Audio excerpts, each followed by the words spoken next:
স্মরণ করছি হাজার বছরের শ্রেষ্ঠ বাঙালি বঙ্গবন্ধু শেখ মুজিবুর রহমান। আমি প্রথমে স্মরণ করতে চাই বাঙালি জাতির জনক, যার জন্ম না হলে এই বাংলাদেশ আমরা পেতাম না, সেই জাতির পিতা বঙ্গবন্ধু শেখ মুজিবকে আমি স্মরণ করতে চাই। আমি আমার বক্তব্যের শুরুতে স্মরণ করতে চাই সর্বকালের সর্বশ্রেষ্ঠ বাঙালি জাতির জনক বঙ্গবন্ধু শেখ মুজিবুর রহমানকে। আমি প্রথমেই আমার পরম শ্রদ্ধা জানাই জাতির পিতা বঙ্গবন্ধু শেখ মুজিবুর রহমান।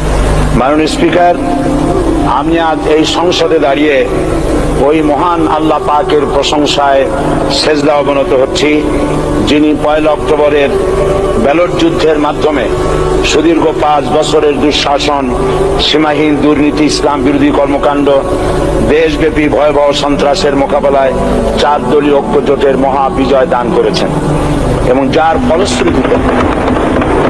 ফলশ্রুতিতে আজকে আমরা এই মহান সংসদে দাঁড়িয়ে কথা বলার সুযোগ লাভ করেছি।